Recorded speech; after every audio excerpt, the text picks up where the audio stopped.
No, I'm not a writer. Okay.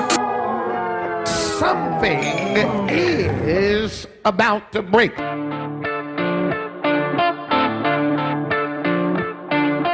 Hey everybody, welcome to About to Break episode 11. We got some great podcasts coming up. Taylor Wong, the photographer from the Magic Castle, is going to be on the show. Wonderful actor Mallory Moy from the television series Heart of Dixie will be on the show soon. Also got some friends from the Upright Citizens Brigade that are going to be on the show in the next couple weeks. This episode of the podcast features my buddy Zac Gandara. Zac and his wife Jen are some of Katie and I's best friends. They live in Seattle, Washington. And we talk about our past life of growing up meeting each other when we were both youth pastors in mega churches. That's right, haven't talked about that much on the podcast. This one's going to be a doozy. He now is the host of an incredible podcast. He's actually the reason that got me started doing this, just because having conversations with him on his podcast were so therapeutic that I thought I want to do this all the time. It's going to be a good one. It's very vulnerable, very honest. I actually end the show abruptly because we were both kind of at the verge of tears there, and wanted to keep some of it to myself. So anyway, sit back, relax, and check out my conversation with Zac Gandara. Hey guys, welcome to About to Break. I'm your host Taylor, and today I'm joined by my great buddy Zac Gandara, all the way from Seattle, Washington. Say hi, Zac. Hi, guys. How are you? Seattle, Washington. Yeah, It's turning into the new San Francisco 2.0 is what it's turning into. It is, man. It's like hipster village, right? God, it's like, it's Tech Fest. It's like Silicon Valley 2.0. It's Silicon Valley for sure. Yeah. But it's like, kind of how Silicon Valley is taking over the Bay Area and that life and those rents and that gentrification. Oh, yeah. That is my life. Here's what's crazy is Seattle is becoming more like San Francisco and even parts of Los Angeles. Yep. But this week, Los Angeles, in the past 3 months, we've become more like Seattle because we have more rain. I've heard. Dude, did you hear about the storm that's coming tomorrow? No. I'm really scared. Seriously? Yeah. Do you know what the name of it is? Please tell me it's Zac. Please tell me it's Storm Zac. No, Storm Zac would be awesome. Storm Zac, I'd feel like I'd open the door and it'd just give me a hug and make me feel better. No. And laugh and leave beard hair all over your house. Exactly, yeah. With beard hair, which ironically looks a lot like other things. Anyway, yes. It looks great when it's on the face. When it's off the face, it's highly questionable. It's basically pubes. face pubes. Oh my goodness, we're 2 minutes in and we're already there. I knew you and I doing this would be dangerous. Well, I know, and I'm 2 drinks in, so I was wondering how drunk I should have got for this. I think you're probably good right now. You're probably good. Probably good. Probably, I'm able to speak, but I've got a little bit of a buzz to comfort myself. Oh, good. Oh, good. So this storm, everyone's like, "Hey, there's going to be a big storm." I'm like, "Oh, let me check it out." I go on the Google. That's what we do. They're calling it Lucifer. What? No joke. Normally it's like Storm Leonard, right? That's hilarious. Or Storm Ezekiel. And now it's like, it's called freaking Lucifer. It's like Satan's storm. They said this is going to be the worst storm. And granted, we have had over the past month insane flash floods. Like, I've never seen it like this. And they're like, this is going to be the worst storm California's had in 10 years. Wow. And it's happening in probably by the time we finish recording, it will begin.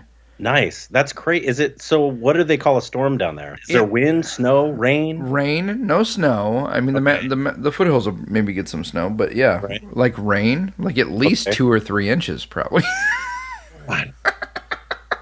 No, they said that's a lot of rain. No, they said it's going to rain like an inch an hour. Dude, there's going to be lots of flooding. Oh yeah, because we don't know, Californians, we don't know how to handle any sort of weather.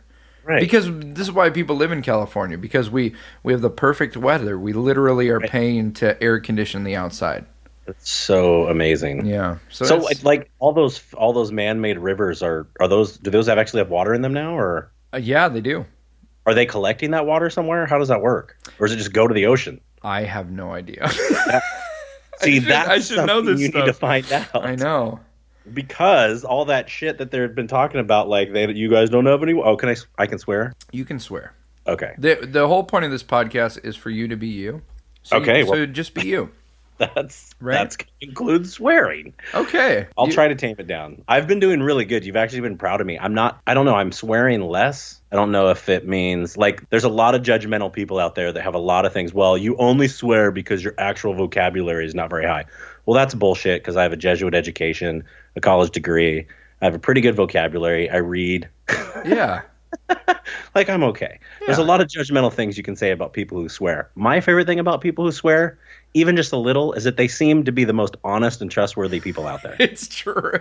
I feel like they are. They're going to tell you how it is. That's good. Yeah, you also get a very raw, like, the first thought off the top of your head kind of feel. I struggle with this when it comes to comedy, because I do a lot of corporate work, so I clean entertainment, which is great. Right. However, if I'm ever funny on stage, it's like the fifth funniest thing I thought of in that moment, because in my head I'm editing. Way. Oh yeah. I didn't know that. Yeah, if Katie ever laughs at something I say, I'm like, you should have heard what I thought of the first time.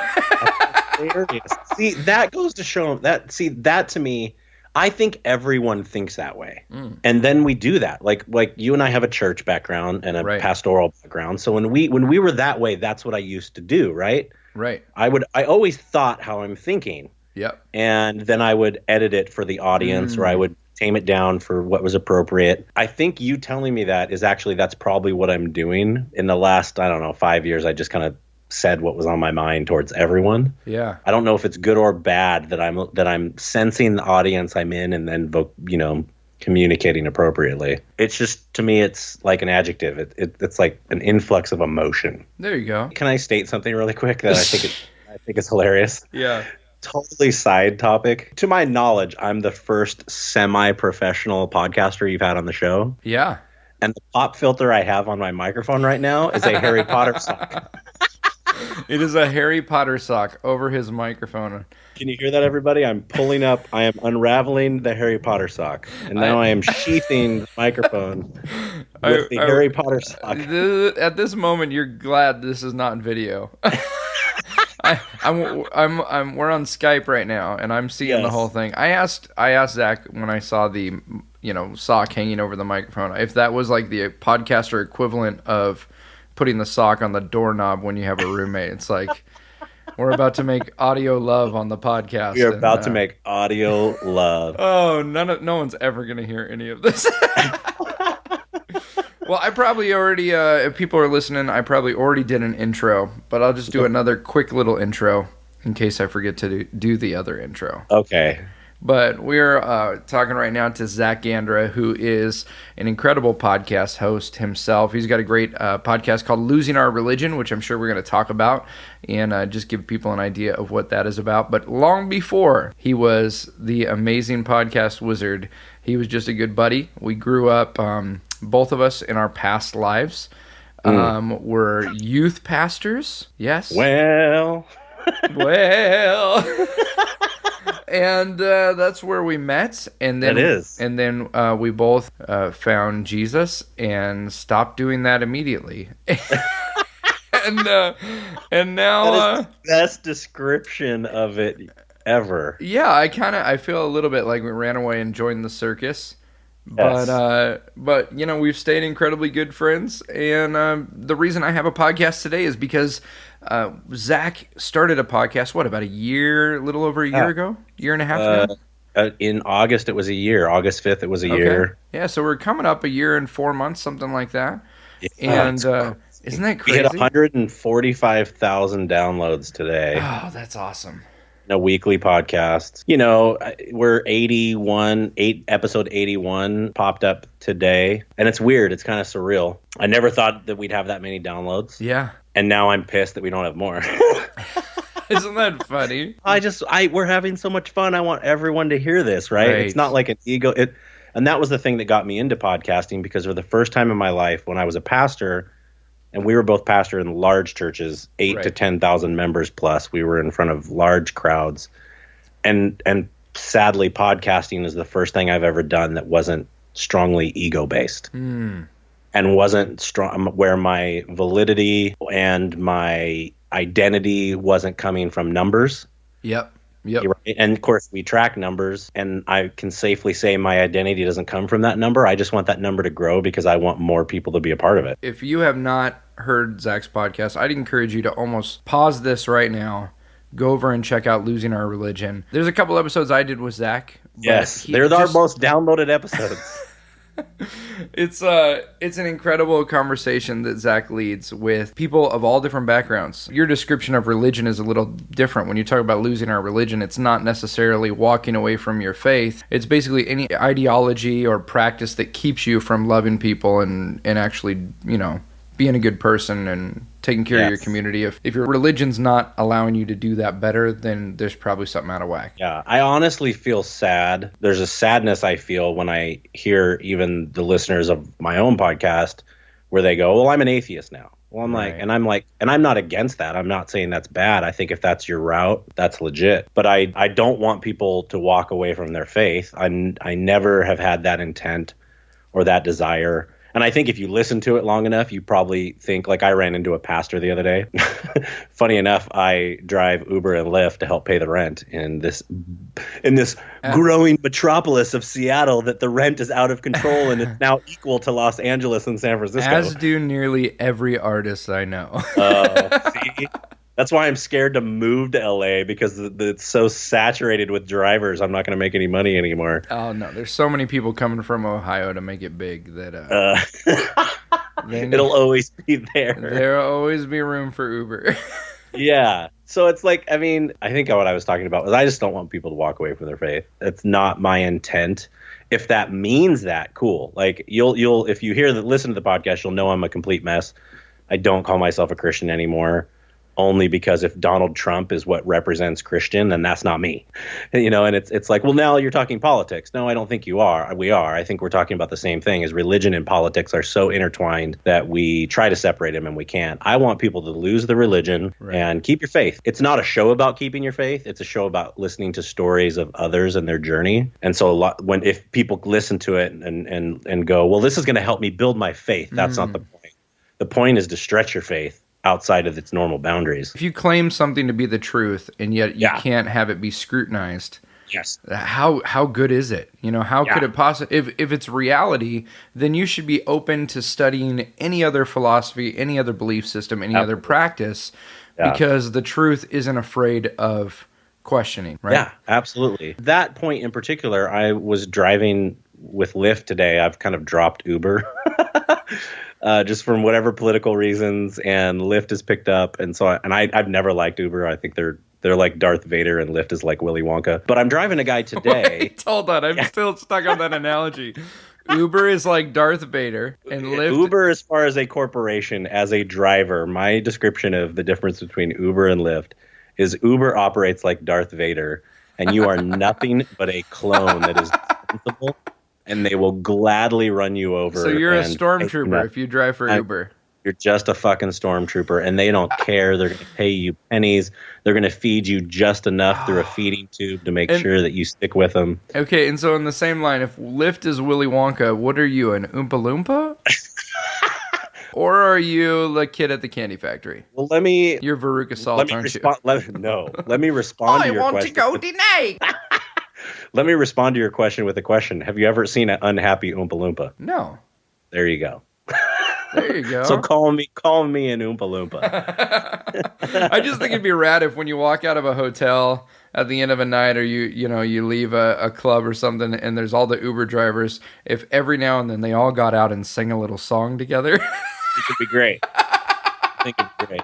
I love that idea. I mean, my experience with Lyft is they throw parties, they give bonuses, they allow people to tip in the app. Exactly, yeah. It's just it seems more human centric and community centric, where Uber is just a gigantic machine and Uber's plan is to replace drivers with robots. I'll be honest in saying that in Seattle, when you drive Uber customers compared to Lyft customers, the majority of Uber customers tend to treat you like a robot already, and Lyft customers treat you like a person. It's weird. I'm generalizing, right? Yeah, that's interesting. I've never used Lyft, but now I feel like my heart belongs there because Right. I like Uber for what it, I just love how practical it is and how useful it is traveling to different cities, not always having to rent a car. But I like to talk. Like I like to, and there's sometimes in the Uber, people don't want to talk, and I just feel uncomfortable. Yes, agreed. Especially like when you're taking like a 20-minute or a 30-minute ride from the airport somewhere. Right. And I feel like there's that window too. If you don't say something within the first 90 seconds, you can't say anything for the rest of the trip. Yeah, no, that's actually very true. I've noticed that even as a driver. Okay, so I want to hear real quick your craziest story taking Uber or Lyft as as a patron, and your craziest story as a driver. Okay, so first of all, my anarchistic tendencies hate that we're even publicizing Uber and Lyft right now. But secondarily, we can replace them with a sound effect, or no, if people sign up through me, I get paid. So there you go. There we go. We'll put a link. Is there like a link they can go online? Absolutely. Okay, in the show notes, I'm going to put a link to Zach's Uber, whatever it is, affiliate ID thing. Thank you. You can even go to the Losing Our Religion podcast.com page, and if there's ads on there, I do it because they pay better than Amazon. Anyway, and there's another one. I'm just dropping corporate bombs. I love it. See, that is the dynamic, though, of providing art and trying to get paid, especially online these days, right? Oh, yeah. Like, yes, I'm going to be an Amazon affiliate because the little money that I do get from people shopping through my Amazon portal is worth having it. Right. Right. I think $400 came through from my Amazon affiliate for all of 2016. Yeah.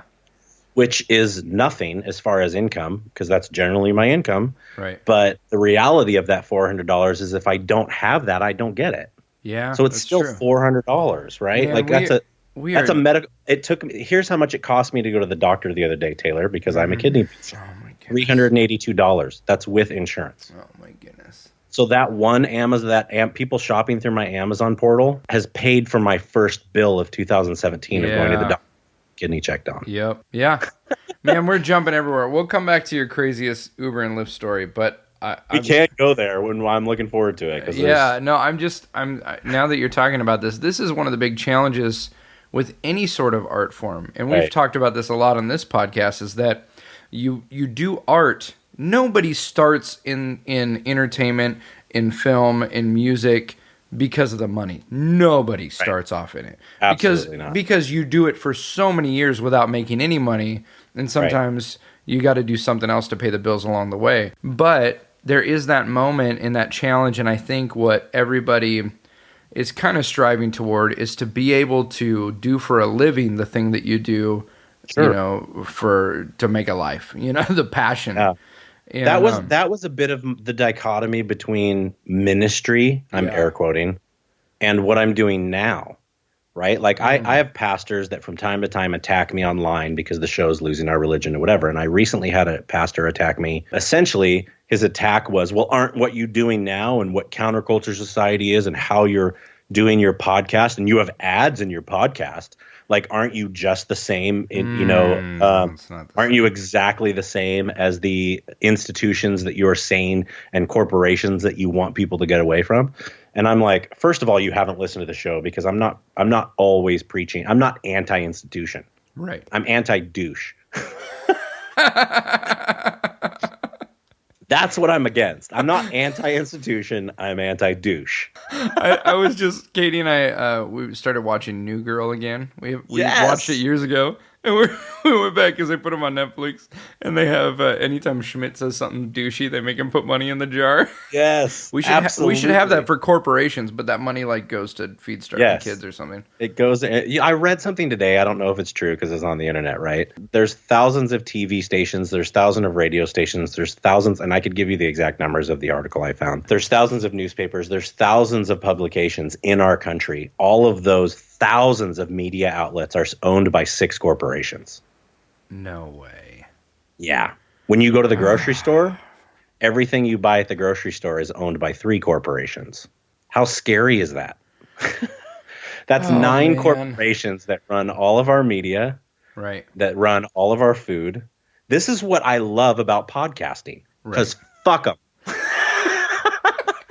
Jameson is my favorite whiskey. If they want to sponsor this podcast, they can do it. But I'm still going to say whatever I want. And if they don't like that, they can go sponsor somebody else. Yeah. It's one of the few mediums where you really can have a voice that is unique and not worry about, what comes out. And that matters. And that's, as we move towards the future, Taylor, that's what's going to matter more and more and more and more and more. That's why I love your podcast.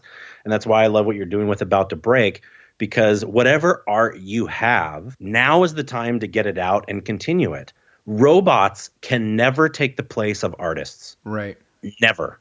Yep. A robot can be funny, but it can never take the place of a comedian. Yeah. A robot can paint a picture, but it can never take away the artistic individuality of a human being. Yeah. Right? Oh yeah. So that's why this shit matters. That's why podcasting matters, because they can't censor it. Right? Yeah, I love it. It even goes, and this is going to sound super extremist and possibly conspiracy theorist, but I don't care.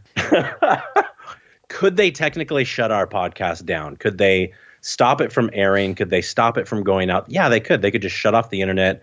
They could hack iTunes. They could do whatever they needed to do to get us off the air. That's why it's interesting to me, and I've actually thought about buying like over-the-air radio equipment. Right. Because they can't turn that off. Yeah. Right? Like they just can't. Like to broadcast through like AM or something like that. Yeah, just something that puts it on the radio airwaves. Like every apocalyptic movie that you see still has radio. It's crazy, right? When it all goes down, there's some guy listening with a little radio, tuning it in, trying to find some hope. Yeah, trying to find Tokyo or tuning Tokyo or whoever they have that can give them some hope or something, And I don't know if they can track it. Maybe they can track radio waves. So that's they could eventually shut it down. And can you tell I'm into V for Vendetta? Like you've been reading 1984, haven't you? I've been reading V for Vendetta, man. Like I've seen the movie, but I started reading the graphic novel when I was down there with you, and I'm slowly getting into it. But that's why your show's important, Taylor. Like artists having voice and artists having a place and a place for encouragement when they feel like shit, when they feel like they can't produce, when they feel like what they're doing doesn't matter. I saw a thing today, right? Some of the greatest things happen while you sit on the toilet. Am I right or am I wrong? Yes, absolutely. I agree 100%. Yes. So I'm doing my morning poop. Yeah. And I'm looking, and I happen to notice this thing that comes up, and I just click on it and I read it. It's probably on Facebook or something. And it's a whole story about this photographer that in 1970, late 70s or something, he started taking a Polaroid a day. I don't know if you've heard of this or not. Yes. Yeah. So he just took a Polaroid of a day, and this guy that's telling the story of the Polaroids randomly found the website that his family and friends are putting all the Polaroids up there, and you can search through all the Polaroids. And on these Polaroids, he just took a picture of a day. And so you see the story of his life. You see that he liked music. You see that he loved photography. You see that he actually did some work with some artists, some really famous artists. You see that he got cancer, and you see that he overcame cancer. And then after he overcame cancer, you see that he got married. And then you see that right after he got married, a year after he got married, he contracted cancer again, and he died in 1996 or something. Yeah. This guy's now took a picture of a Polaroid every single day, and it's on the internet, and it tells a story of a life, and people are by the thousands are going to this website, searching what he was doing on their birthday. Wow. Right. And the writer of this article, or the author of this article, was like, I never knew this man and I miss him. That matters, dude. It matters. What I love about that story, and what I love about your philosophy on life and counterculture society, is that this guy didn't wait for someone to give him permission to create art. Right. I feel like maybe this is an LA thing, and I think it's because of the way the industry works, but people come here and their philosophy is, I've got to go on an audition. Right. And I will go on 1,000 auditions, and hopefully somebody will give me permission to do the thing that I want to do. And what I love about your podcast is that you just said, you know what? And people may not know this about you, but Zac, you've been a content creator for years. You did it in the business world, in the corporate world. You did it in the nonprofit sector. You did it for nonprofits that made millions of dollars as a nonprofit.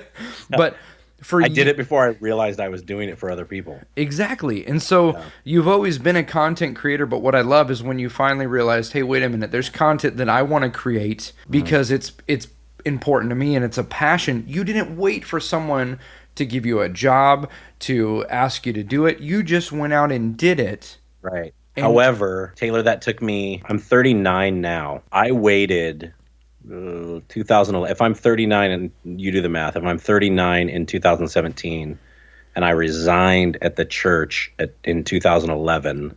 So you were 33.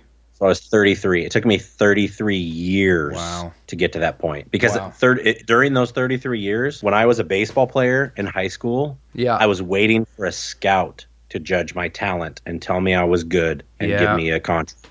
I was waiting for a coach to tell me I was good, to put me on the team, to give me a college scholarship. Yep. The next step was I actually got scouted by Major League Scouts. I got scouted and what they call carded. Carded is a good thing, baseball, by the Cleveland Indians and the Anaheim Angels. Yep. Which are now what the California, Los Angeles Angels because it's all about money. So I got scouted by those two teams. They loved certain things about me. They told me things about me that were great and things that they wish I would improved. Yeah. And at the end of the day, I ended up getting a college scholarship. They judged me and said, "You're good enough." And then, but we're going to redshirt you, which in baseball is wait. You're not going to play for your first year. You're going to have 5 years in college, and we're going to wait for you to play. Right. And at that point with baseball, I said, fuck you. Yeah. Like, I'm done. Like, if this was NCAA Division I, okay, but I'm not that good. Right. So I played semi-pro for a while, and then I became a scout. And then I got into ministry, and I got my bachelor's degree in theology, and I waited for the mega church pastor to see me, and I waited for those that were on the Christian networks to see me and promote me. And eventually it's like, fuck it, do your own thing. That's something that's unique about art, is in the realm of art, whether your art is music, whether your art is photography or filmmaking, whether your art is acting or singing, you can do your art without anyone telling you. Yes. The truth is, right now we have so many opportunities to connect with people through social media. Right. And I remember being in a band when I was 13. And when we wanted to make music, we had to go pay somebody to go to their studio. Right. But now, my normal everyday laptop has the ability to do more than the equipment the guy had that we were going to see. Dude, look at fucking Chance the Rapper. Chance the Rapper. Chance the Rapper. Talk about Chance. I don't give a shit that guy loves God. What I give a shit about is that's huge. Someone right now just turned off the podcast just because of that statement. That's great. That's his thing, right? Like, whatever. Glory to God, praise the Lord Jesus, whatever. But what he did was he said, screw all of you. I'm going to do it myself, and I'm going to give this content for free. His last 2 albums were SoundCloud. It's a great venue for finding new music, and Chance the Rapper put his last 2 albums on SoundCloud for free. Right. And the guy wins a Grammy. Yeah. And multiple Grammys. He kind of owned it this year in Grammys. Yeah. And like that, he's just putting his art out there, right? Yeah. And that's the interesting thing to me, and it's kind of a weird passion of mine. Like, we've mentioned and talked about Counterculture Society a couple times, and that's a really hard thing for me to quantify, even though I own the domain name.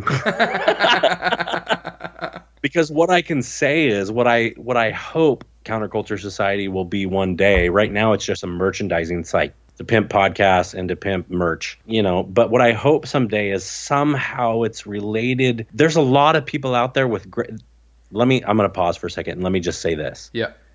You can create the greatest piece of art known to man. You can create the Mona Lisa. You can create the Statue of Liberty. Right. You can create these wonderful, beautiful pieces of art. And in the day and age we live in, if no one sees it, it's nothing. Mm-hmm. And it's 100% about distribution. It doesn't matter that my podcast has great content. It matters that I get it out there to as many people as possible through distribution channels, so as many people as possible can see it and recognize it. And those that it resonates with can attach to it and go, yes, this is something that I love. And what I hope Counterculture Society, and I don't even know how to build it to that. I don't even know how to make it to that. But what I do I love it. is I know a lot of talented and artistic people that are producing paintings and comic books and art and comedy and music, and they're producing these things that are amazing, and no one is seeing them. Yeah. And I want people to see them. Right. You know what? I'm not totally addicted to it yet, but I'm into Vice. Do you know what Vice is? A little bit, yeah. I mean, I've seen the videos and stuff that they put out. Yeah, so they've got like a whole fucking channel on cable, and they've got a channel, and I got rid of cable recently, so I've got this Sling TV thing, whatever. Yeah.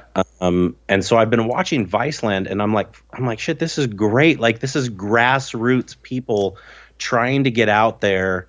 I mean, it's basically what I hope Counterculture Society could be someday, a way to put out there things that normal people are doing. Yep. That are just amazing. Like, they spent an hour watching this Native American guy in the Pacific Northwest break down the freaking playground with a chainsaw that was on his property to use it for wood to smoke salmon that ended up being freaking delicious. Yeah.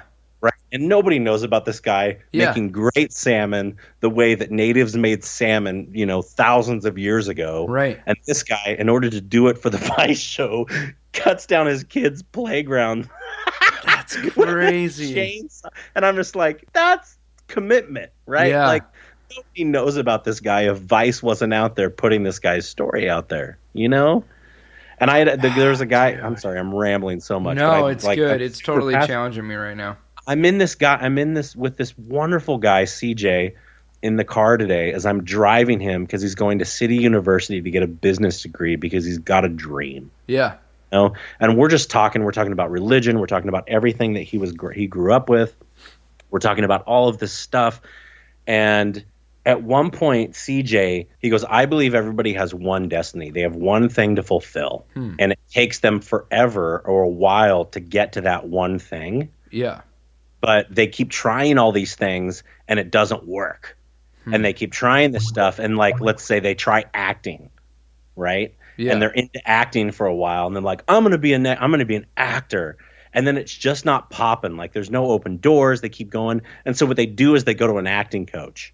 And then they go to an acting website and an acting blog. And they're like, what am I missing? Like, what's the secret step to being a great actor? Look, motherfucker. It's just not popping for you. Huh. Right? Yeah. Like, it's just not the podcast that I have is the first thing I've ever done that popped. Yep. Like, it's the first. That's horrible English. It's no. It's the first thing that I've ever manufactured and put out there for people that people resonated with. And all of this time, I kept trying to be a preacher, and I kept trying to be like in the megachurch world in America, and I kept trying to be on TBN, and I kept trying to be this stuff. And then all of a sudden I get broken down to where I feel like shit, and I'm over religion, and I don't believe in American institutional Christianity anymore. And I get to this horrible, wretched place. I have kidney failure. I almost die. And then I go, fuck it. I'm just going to be me. Yeah. And I was me the whole time.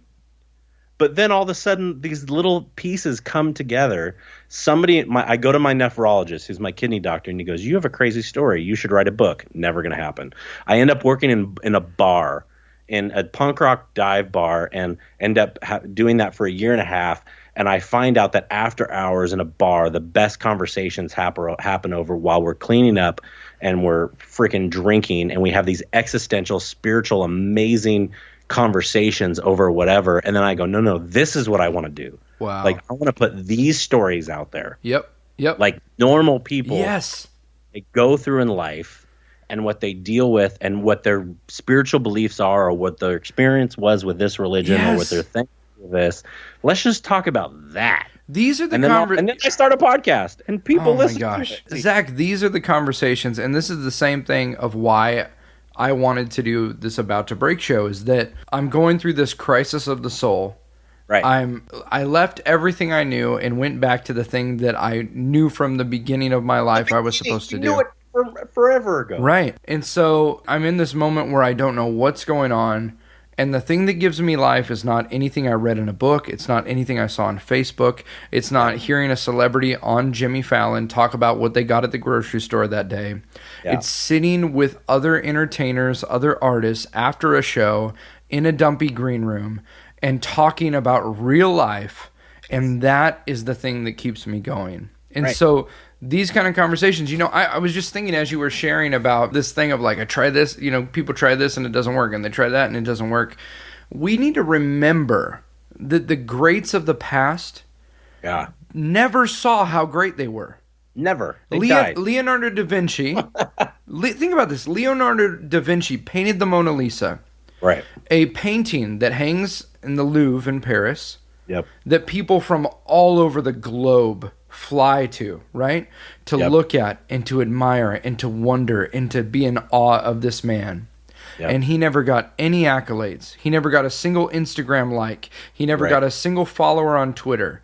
He didn't even know that it would be possible for someone in Asia to travel that distance, or for someone in North America. Right. You know what I mean? Like, not even the concept of there being a North America. Right? Exactly. And yet he created it. He just created this art, and some people probably enjoyed it while he was around, and the man died not even knowing how great he was. Right, exactly. I mean, what did he maybe compare himself to the guy, the other artist in the neighborhood? Like, right. You know what I mean? He didn't have, we need to remember that, social media is a great resource, but we also need to understand that we have access to the greatest artist in the world on our phone that sits in our pocket. Absolutely. And if we compare ourselves and just go, I'm not at that point in my career, I'm not, my art's not that great, my music's not that great. No. Right. Go back in your room, go in the garage, sit in the backyard, and just create something. And then put it out there. Right. And don't judge it. Absolutely. Just put it out there. Absolutely. And you know what? Keep some... I was talking to someone about this recently, and this came up in one of my mini therapy sessions after leaving my role as a professional Christian. Yeah. I spent all of my life trying to give people joy, trying to give people hope, trying to give people a sense, of laughter and community. Yeah. And I would sit in these therapy sessions just devastated. Wow. And I realized, I was like, I have not experienced what I give other people in years. Oh my God. Every day I get on stage and I give people this moment where they laugh, where they reflect, where they have joy, where they remember the good times, and I have not laughed for real in a long time. Yeah. And my therapist, God bless her, said to me, you need to keep some of the joy for yourself. Wow. And so now there's things that I do, and there's jokes I write, and there's stories I think of, and there's things I create that do nothing but sit on a notepad on my phone, and I don't share them with other people. And they'll never go on stage because those are... I think about it like the Goonies. You remember the Goonies? Yeah. When Mouth is down there and they're in the cave, and it's they got all the waterfall and everything, and they're digging for the money, and they go, you can't take these. These are people's wishes. These are their dreams, right? And what does he say, dude? He freaking grabs one and he goes, yeah, but this one right here, this was my wish. That's my dream. God. And it never came true, and I'm taking it back. I'm taking them all back, right? And so I swear to you now, I feel like... Taylor, that's so good. I feel like now, you know what? Some of this stuff, it doesn't matter if anyone else likes it. It makes me happy. Yes. It brings me joy. Yep. And you know what the worst thing is you could do with that? Is you put it on social media and people trash it. Oh, man. Zach, talk about that, because I know this has been one... Fuck them.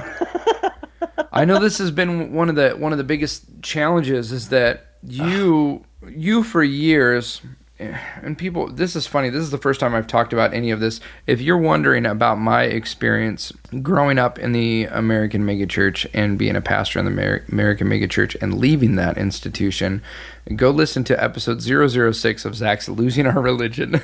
Oh, and you can hear about 3% of my story. Yeah. But this is something people don't understand, Zach, is that you were in a position where you had a huge group of people that were aware of your life. Right. That saw you on stage every week, that knew who you were, that followed you on Facebook and Instagram. And then you left that, and those people continued following you. And in an instant went from being your biggest fans to you're now the enemy Yeah. Because you left a place. And I think even people who haven't experienced that or in the same environment, they've experienced putting something out there and dealing with haters and dealing with people who just criticize and people who aren't creating anything, but they just sit there and troll the internet and look for an excuse to be a jerk to somebody. How do you deal with that or not deal with it? First of all, let me say that it sucks. Yeah. Like, just embrace the fact that it sucks and it's horrible. I'm not going to give any platitudes. I'm not going to give any like tweetable phrases that you can get over it and it's okay. It doesn't matter. Yeah. And I'm sure there's somebody that can speak to this a lot better than I can, but for me, it's come down to I don't need to engage everyone. I'm okay with blocking people. Yeah. Like there's some people, and Taylor, it would be interesting to have a conversation with someone that didn't come from a religious mega background like we did, like a mega religious background that has social following, that gets hate, because everybody that puts stuff online gets hate. Everybody does. Everybody does. No matter who it does. And the point is, keep putting it out there and don't listen to the haters, listen to the fans. Like that's a bad therapy advice. Like, like that's not going to help you sleep better at night. No, like, but that's my internal struggle, right? I can't put that on anyone else. My internal struggle is I want to always grow. I want to be open to the critic. I want to hear the opposite side of where I'm at and what I believe. Yep. I want to be able to hear that, embrace it, toil with it, deal with it, internalize it, and then come up with a thought that is my own outside of that. The problem with that is social media involves so many people that I'm not sure that can happen in a healthy way. So here's something that I heard that helped me. And I actually heard this, and I'll quote him. It doesn't matter. Like, I heard this from Gary Vaynerchuk, which is a big entrepreneurial guy on the internet. And he said, look at your life on social media as if you lived in a small town 100 years ago. Oh, that's good. And every one of those people were a customer to your grocery store. And they all had things to say about your groceries or your service. And so I do that. Like, I try to, like, okay, there are people that are just hating because they hate, right? Like, if you watch Black Mirror and you saw the episode on Black Mirror this season, in 2017, 2016, that showed the whole life of rating things, and everyone rates things 5 stars or less. That is my life right now. Not only in driving rideshare to pay the bills, but also with a podcast, right? And there are just people that no matter what you do, they're not going to give you 5 stars. They're just not. Yeah. And there's people out there that don't know the genuine heart of you, and they're going to hate you. Right.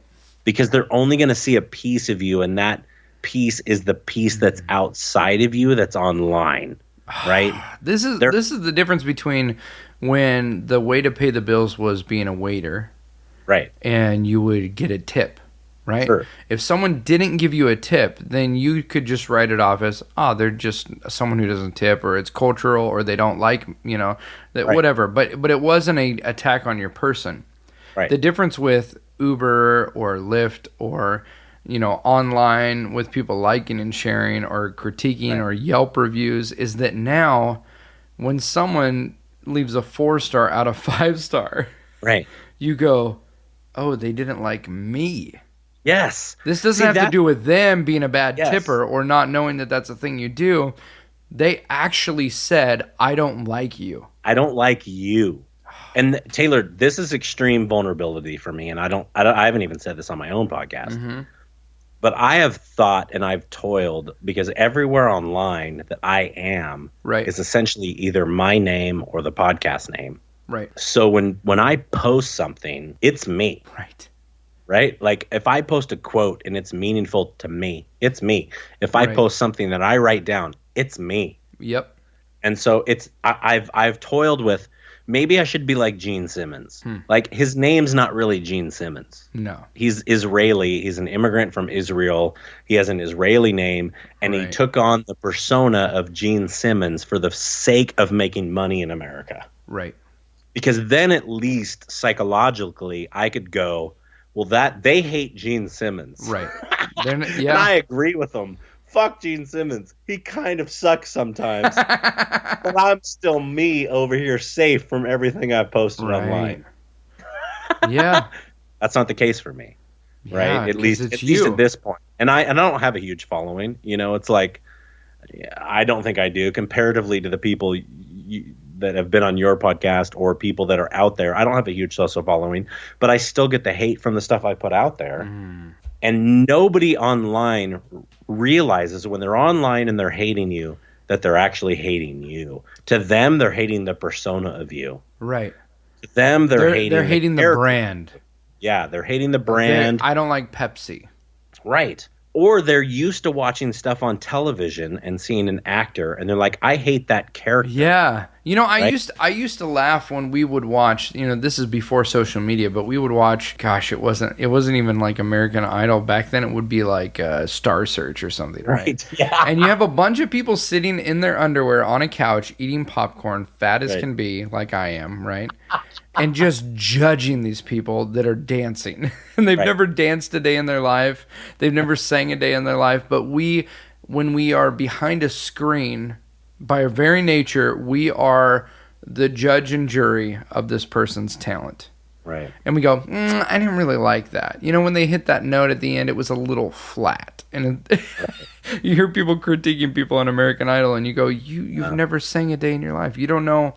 You have no idea what it's like to be on stage and be in front of a crowd like that, and to have, you know, in-ear monitors for the first time, and to be in a totally different environment, you know? Totally. And yet we sit behind a screen and we watch these people on TV, and we feel comfortable just in the midst of family saying our, you know, just tearing them down. And then we went a step further, because now with the internet, we sit there with our phone and we scroll through, and your post that you share that's very personal and very important and monumental to you about your life in this moment is one of a million they're going to see that day. Yeah. And you know what they can just go, that's not as good as the one I just saw posted by Rihanna. Hers was so much better. Yours is crap.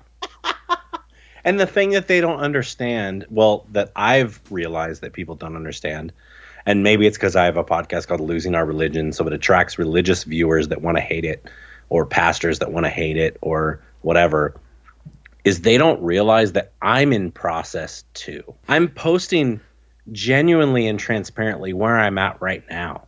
Yeah. And you're hating on me like this is where I've landed. Yeah.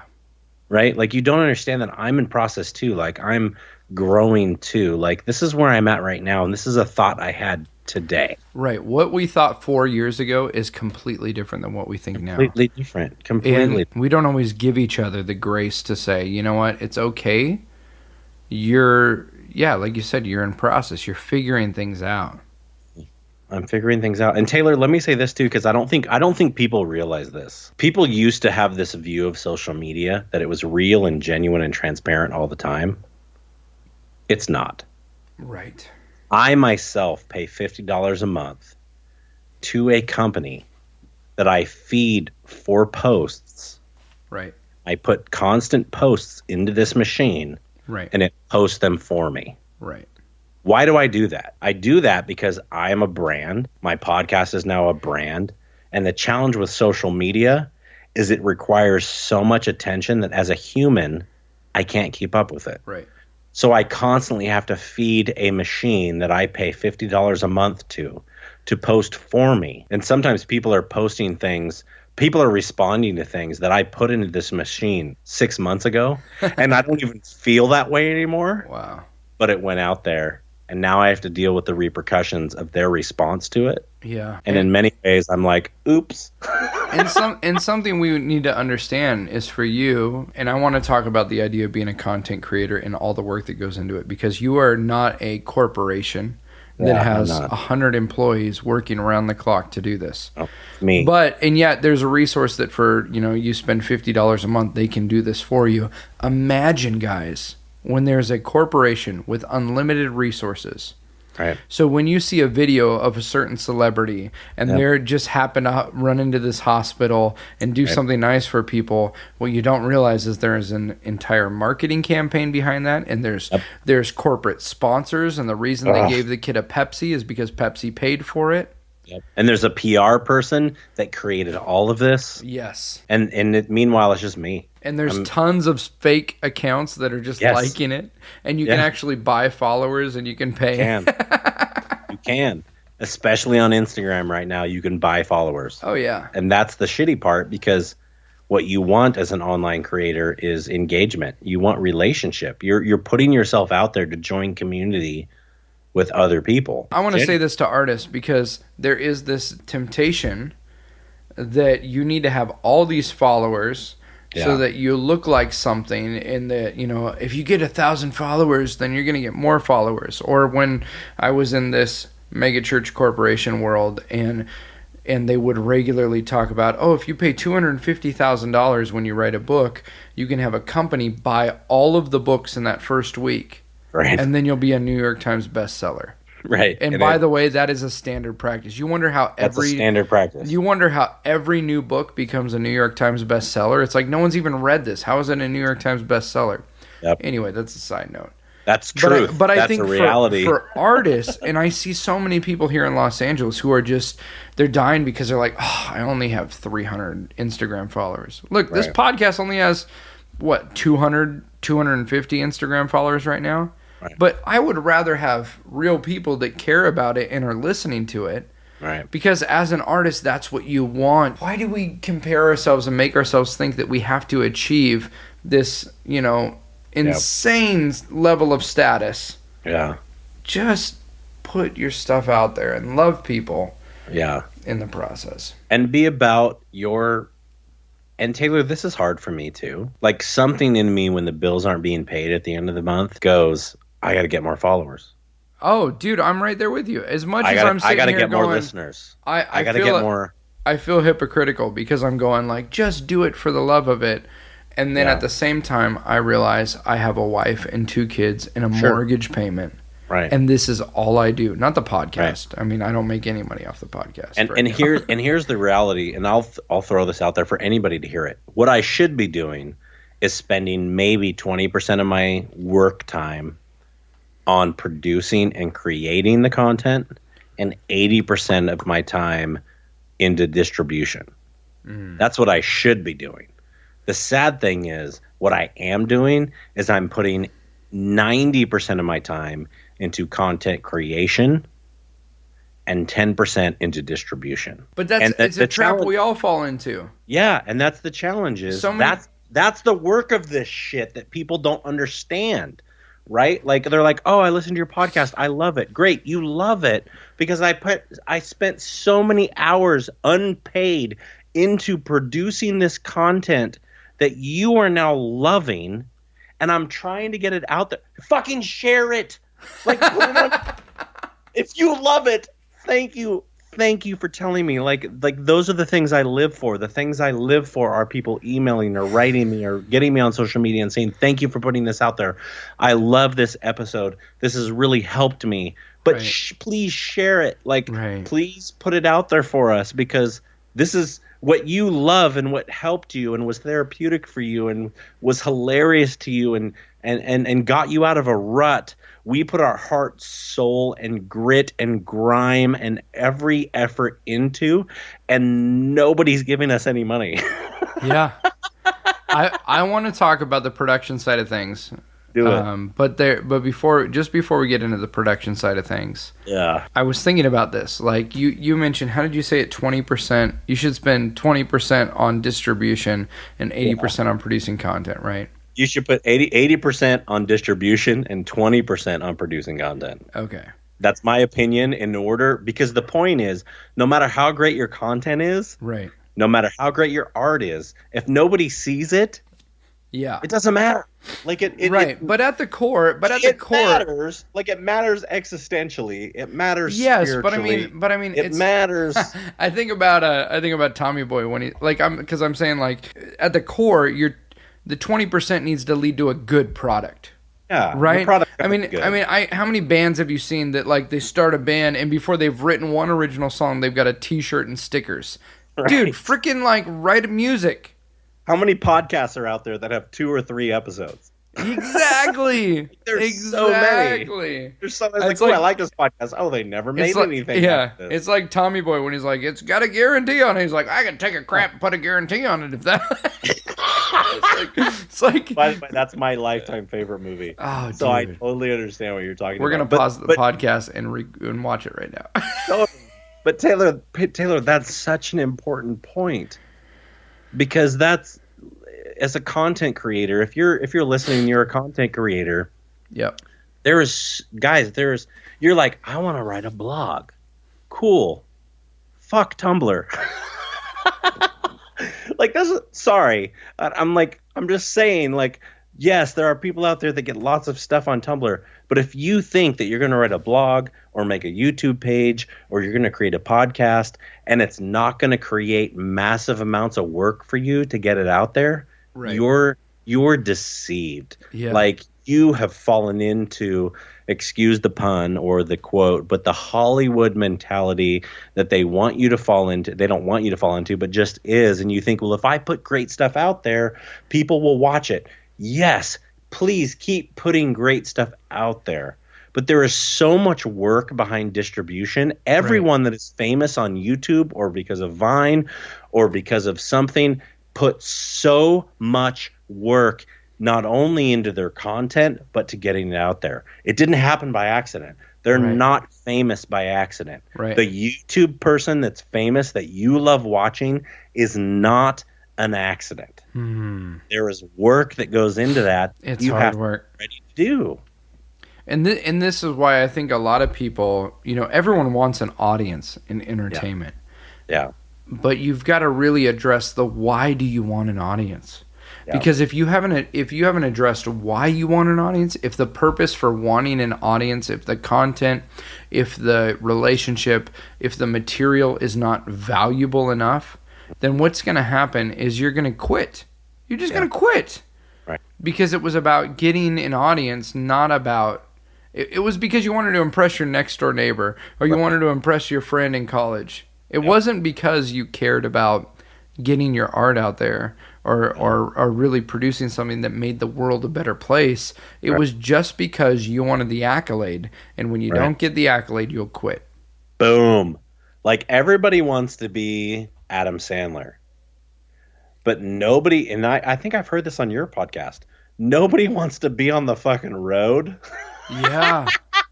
For 26 days out of every month to do every shitty club that has 5 people in it to continue to build your craft of being a stand-up comedian. Yes. Of the work that it actually took for you to get a bit that people even cared about. I talk constantly about Steve Martin and his book. Yeah. If you haven't read it, go to loserbooks.com and get a free trial on audio. You like that, Zach? Yeah. Appreciate that. Thanks. But every time you go to loserbooks.com and you sign up for audible.com, I get $15. Yeah, even if you just don't sign stay. Up. You don't even have to keep it. But what is, if you go to Taylor's, since we're on Taylor's podcast? Well, I don't have a cool domain. Mine's just audible.com/about to break. Wait, no, I messed it up. It's audibletrial.com. Go to audibletrial.com/about to break for your free audio download. And here's the transparency behind that. The only difference between what you did and what I did is I went to GoDaddy and I found that loserbooks.com was purchasable for a price that I could buy it for. This is the work of shit, you guys. It's true. I bought it for whatever, I don't remember what it was right now, but it was like $12.99 a year or something like that. It was like, oh my God, a .com that matches for me that's not $3,000. Thank God. Right. Like, okay, I'll buy this. Loser Books is easier to remember than audibletrial.com/about to break. Right. I mean, that's why nobody has signed up for mine. probably 6 weeks of me even being like partnered to Audible during this whole thing, one person has signed up that brought $15 into the podcast. Right. And there's somebody that we've had on the show that's a regular listener, that's a great fucking guy and who's become a friend of mine. Yeah. He's at Wonderlust. Like, you can find him right now on Twitter, and he's a great dude, and you can look at his story on, like, he's just a guy just like me, just like you, and he Twitters me and he goes, Zach, I bought an Audible book, and I'm like, dude, thank you. Like, so cool. you signed up for the Audible. Thank you. It's so funny, man. Like, I'm at the point too where I'm almost like, you know what, whatever. Maybe someday, if I never make $1 off this, it's still worth doing. Like this, every time we record an episode, every time I'm editing an episode, which just takes so long. Way more than you thought it ever took. But you know what? The very nature of editing is I go back and I listen to it over and over and over again. I only listen to it over and over so I can take out pauses or coughs or if people sniff or something like that, which doesn't seem like a big deal. But because of that, I really every time go, man, I'm so glad that we recorded this. I'm so glad that other people get to hear this. Mm-hmm. Because this is the kind of stuff that for a guy who makes his full-time living, I don't do a single other thing. All I do is entertainment. Right. And somehow I live in California and pay a mortgage. I don't know. Every month I look and I go, I don't know. I don't know how we did it. I don't know how we pulled it off another month. And I have kids, and I have a wife, and we play soccer, and all that stuff costs money, right? Yep. And somehow it worked out, and I listen to these episodes and I go, all right, I can do it in another month because of that conversation. Yep. It's a minutia that keeps you going it's beyond you, right? Like, there's been so many moments in this conversation tonight that I've gone, holy shit, what's coming out of me? This is beyond us. Yeah. Like, this is going out there right now. There are things coming out of me that are for someone else. Yep. That I can't control, that I didn't plan, that are just beautiful. And that's the juice. Like, that's why you do it. Yeah. Right? That's why you do it. And if there's any other thing that you do it for, if you're doing it for an audience, if you're doing it for fame, if you're doing it for social media followers, if you're doing it for all these other reasons, you'll do it for a little while and then you'll stop doing it. You know, I'm sitting here thinking, and you've talked before with me, and I can edit this out if you don't want it out there. But put everything out there. Everything with me is even the idea of the context of your podcast. Your podcast is called Losing Our Religion. Yeah. And you've talked many times about, maybe calling it something else, because it's really not about losing anything. It's about understanding that we have common humanity and we need to love each other and all of this stuff, right? And I love that every time you and I talk, whether it's on one of these podcasts or just the many conversations we have a week, right? And I sit there and go, oh my gosh, right now somebody is sitting in Zach's Uber and they have no idea the gift that is in front of them. Like, just I think about how much life I've received from you, and that challenges me that every time I get into an Uber, I go, man, what do you do when you're not driving? What are you passionate about? Yeah. When I see a waiter, it makes me want to go, so what do you do when you're not here? What is it that wakes you up in the morning? What's the dream? Right. And I have never asked someone that and not at the end of that conversation been like, what a gift this person is to the world. Yeah. I'm fucking crying. Because Taylor, like, I've driven Uber and fuck Uber. Like, Uber and fucking Lyft for over a year now. It's been exactly a year right now. And I have a 5.0 rating on both apps. Jeez. And I've driven thousands of people. Do you know that I've never gotten an Uber and they say that there's a 5.0? It's crazy. And Taylor, it's not because I drive. It's because I care about the fucker in the car. Yeah. Right? And because the exact thing that you just said, we have those conversations in the car. And granted, like, there was a girl I drove this morning that with Lyft, if you rate anyone 3 stars or lower, you'll never be matched with them again. And I felt bad because this girl hated me.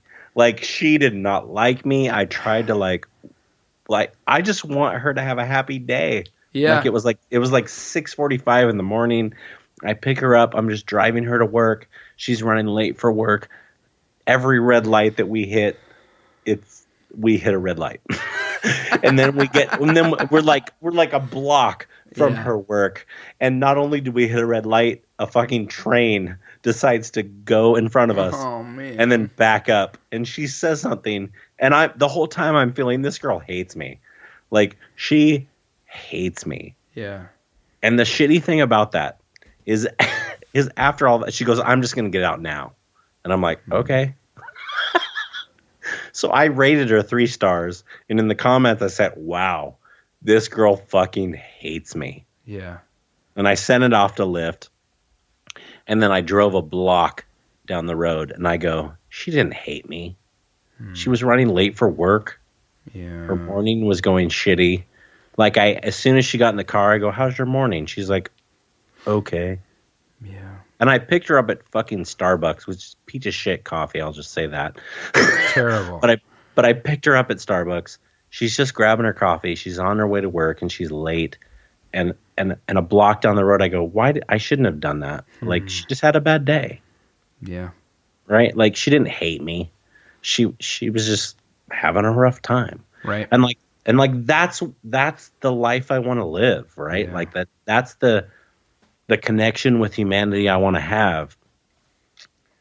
And the reality is whatever you put out there, even though that's your desire, that's what you want to have with people, there's going to be people out there that misinterpret it. Yep. And they're going to hate the shit out of you. Like, they're just going to hate you. And everything about you is against them. Yeah. But that's okay. Like, it has. I'm not saying that it's okay because it's okay with me, because I fucking hate it. Well, it's really hard for me to deal with. Well, have you ever gone to a movie and you're just like, this is the worst movie ever written?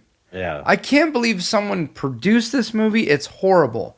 And then maybe 2 years, 3 years, 4 years later, that movie comes on TV and you watch it and you go, this movie's pretty awesome. Yeah, exactly. And you realize maybe something else happened that day. Yeah. And I think, I just recently had Christian Pascal on the podcast. That's a great fucking episode. I listened to the whole thing today. Dude. So it's my buddy who, it's just rad because we sat down having one of these conversations and a year later he's performing on the Grammys with Alicia Keys and Maren Morris. Right? You know what I mean? Like, I watched it. I just love that. But one of the way he closed the episode was with a piece of advice that Maren shared with him. And he said, just don't be a dick on the way up and don't be a dick on the way down. That is the thing that stuck with me through that whole podcast. And I just think, you know what? We need to remember, so many of us are in a situation where we're in a service industry. You know what? I make my living performing on a stage. But last night I was in Anaheim. I was at the Anaheim Convention Center. I'm in ballroom A through C because that's what it is. Right. And I'm doing a comedy show and magic show for a company, a great company. But at the end of the day, not everyone treated me nice. Right. Not everyone was jazzed to see me. Right. Not, and I think we forget that the people in front of us are not their purpose in life. The reason that they were, however you view it, put on this planet was not to serve us coffee. That's right. You know what I mean? So it's like, I think if we just go, you know what? I say it all the time. Take what you do seriously. Don't take yourself seriously. Right. Realize that at some point, if anyone's ever treated you like an ass, just remember you treat people like an ass all the time without even realizing it. Give people some grace, give them some slack. Yeah. And let's just get about the business of like loving people and creating stuff that makes the world better. Right. Taylor, I'm going to say something and you can edit it if you want. I remember when you were at the beginning stages of your podcast and you saw I was down at your house and I was working on an episode and you're like, shit, that's a lot of work. I'm overwhelmed. Yeah. Oh, yeah. Search engine optimization, tags, graphics, everything I was doing. Totally. And you're like, I'm overwhelmed. And he's like, and you said to me, you're like, I was just hoping that I could connect with you and some of your listeners would want to come over and listen to my show. Yeah. And I go, Taylor, you've been on 2 of my episodes and they're the most downloaded episodes. How much has your social following grown because of those episodes? And from what I remember, you were like, I don't know, a couple people. And I go, exactly. Like, you're going to have to put in the work. Right. Like, you can't succubus off of somebody else's stuff. Yeah. Like, and I tried that. I did that in forever in the fucking mega church shit that we came from. Like, I got a lot of residual fame from being in the wake of a mega something. Right. And I became the anti-mega something. Yeah. And I got a little bit of wake. But at the end of the day, on your podcast with Christian, I listened to today, and he said the most beautiful thing. He goes, in being who you are, and I'm paraphrasing, in being who you are and what your art is, you can either be a copy or you can be a creator. Yeah, dude. Fuck. Dude, that wrecked me. Like, listening to your podcast today, and I heard that, and I go, I used to be a copy. Yeah. And now I'm a creator. Yeah. And I'm tearing up right now because it's emotional for me. Yeah. But I was like, I used to be a copy. I used to try and copy what worked with other people. Yeah. But it was never me. Mm-hmm. And now I'm me, and it works for some people. Mm. And I love those people. Yeah. Like, those people are my man. favorite people. Like, I'm able to be dude. me. I'm able to be me. No constraints. No walls. I can swear. I can be me. And that select few of people are like, yes, please. Thank you. Yeah. What you being you is great and really helpful to me. Yeah. And then there's the haters. And fuck them. Yeah. Because the few are what matter. And the haters are just like, you're going to get hate no matter what. Yeah. So it's just like, do your thing. Yeah. And dude, Taylor, your podcast today, like, I'm listening to it and I'm like, and when that point of the conversation hit, I was like, oh my God, that is so massive. There are copiers and there are creators. And you have to pick which one you're going to be. And what's beautiful and kind of comes full circle to our conversation earlier was that Christian didn't plan to say that. No, he didn't. I didn't have an agenda. There wasn't a 5-point, there wasn't, we're going to hit on these topics. We just said, okay, we're going to push record. Yep. And then I've committed. And this is one of the scariest things about the podcast. Right. Is I've said every Wednesday I'm putting one of these out. Yeah. Every Wednesday. Till indefinitely. And it's scary, but you know what? What's powerful is when you hit record and you commit to it and things come out. Yes. And I think there's so many artists who are just stuck because they're waiting for somebody to give them permission. And fuck permission. Like, stop it. They're waiting for some studio to say, you can come here and make your work. They're waiting for some casting director to say, yes, I have a role for you. You know what? Create your own role. Yes. How many people do we look at and we go, man, wow, they are the best. And we forget that at some point they just went out and did it. Yep. They just did it. What would the world be like if more of us lived that way? And I will say this, the podcast to me now is a sickness. Well, and to me, it's just a lot cheaper than what I was paying for therapy every week. It's a good point. It's like we'll work for therapy. Yeah. Meanwhile, I'm in email conversation with a therapist right now. But Taylor, there was the thought I had with all of this that was really important and beautiful. In the last month, I have had 2 people attack me via the internet that I don't even know. One I met one time as a pastor. I spoke at his church or did whatever. I met him one time. He's now not a pastor. The other still is a pastor. And both of these people attacked me, one openly online, and I responded to him openly on Facebook. The second one decided to private message me on Facebook to confront me. And basically his confrontation, and this is a regular confrontation I get from the religious because my podcast is called Losing Our Religion. Right. And in particularly because of my background, it's Christian. And his thing is, well, I was going to post this openly, but I'm going to post this privately to you, is that maybe the same love that you show everyone outside Christianity, maybe you should show that same love to people inside of it. I've heard that a million times in the last year I've had the podcast. Right. That's great, motherfucker. Like, thank you. I've heard that before. Right. I am striving for that. Like, I want to love you, you judgmental piece of shit, the exact same way I love everybody else outside of your religion. Right. I want to, and I didn't say this to him, but what I did say to him was, here's how I responded.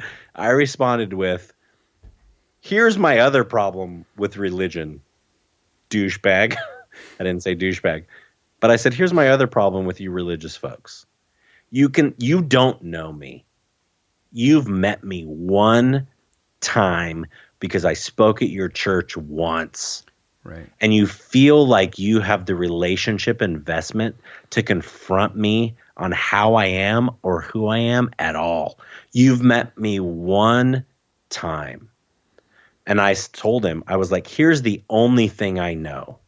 What I do know now is I am no longer insecure enough to allow people like you that have met me one time and don't know me to have any voice or confrontation or thought process to my life and existence to this point in time in my life. That's what I know. You are now blocked. Right. He wrote a response, and then he had my phone number because I spoke at his church. Right. He then sent me a text message, and everything he sent me was basically saying, you haven't changed. You're exactly like your former megachurch person. You're exactly like Casey Treat. You are a fraud and you're losing our religion thing. You don't love all people, and I know your secret now. Like, that's how he responded. Yeah. And that hurt me, man, because he knew exactly how to dig to me. Right. That would hurt me the most in-depth way possible. My wife was like, I want to kick that. If I ever see that motherfucker, Jen's like swearing, and she's like, I'm going to kick his ass. Like, because she knows me, right? Because she knows me. And she knows I'm not that person that he's accusing me of being. Yeah. She knows I'm not that person. She knows I've changed. She knows I'm not that individual. Right. But some online motherfucker who's met me one time in person in my life. And I'll tell you this, for 24 hours, everything he wrote me wrecked me. And I couldn't get it out of my head. Yeah. Because everything he said hit me so deep because he knew exactly where to cut. Right. It for 24 hours, it wrecked me. I almost lost a whole day of productivity and work. Right. And income for my family. And I kept going, like, I got to get over this. Like, get this fucking guy out of my head because I've got to move on. Like, I've got to figure out, I've got to produce a podcast. I've got to get out there with Uber and Lyft and be nice to people and provide customer service. And like, I've got to do all this stuff. And literally, it took me a day to recover to a point where I could get back to my normal life. If you look at scripture and you read the story of the Jesus they preach on. Yeah. This is how they treated him. Right. And the very people who claimed to have all the answers had none. Yeah. And missed the point when it was right in front of them. Right. And if we find any encouragement, it's that we're not the first to go through this crap. Dude. That doesn't change the fact that you are doing what you are called to do. Right. And you know what, man? I'm gonna take my own advice, and I'm gonna leave some of the joy for us. So I don't want to end our conversation, but I'm gonna end the recording. That's good. I want to keep talking, guys. I hope you're encouraged by this. I hope that whatever art you have in your hand, realize that was a gift that was given to you, and that you have a responsibility to use that gift to bless the world. And don't wait for permission. Don't wait for someone to tell you it's okay to do the thing that you were put on this planet to do. Just go out there and do it. And if the haters hate, let them. And realize that no matter how small the audience is, there is someone who is desperate for the oxygen that your work creates. So go out there and do it. And I'm going to end this podcast so Zach and I can keep talking because we don't have to broadcast everything. Yeah, and I'm crying here, kids. Dude, I'm crying. I want to keep some of this for me. So selfish as that may be, if you have enjoyed this podcast, which I know if you've got it through this far that you have, please check out Zach. Check out losingourreligion.org. Check out his podcast, Losing Our Religion, on iTunes. Check out counterculturesociety.com. And I can't tell you how much encouragement I get from every conversation with Zach, whether it's one I'm having or one I'm listening to on the podcast. So much love, guys. I'm going to turn this recording off, and we're going to keep talking.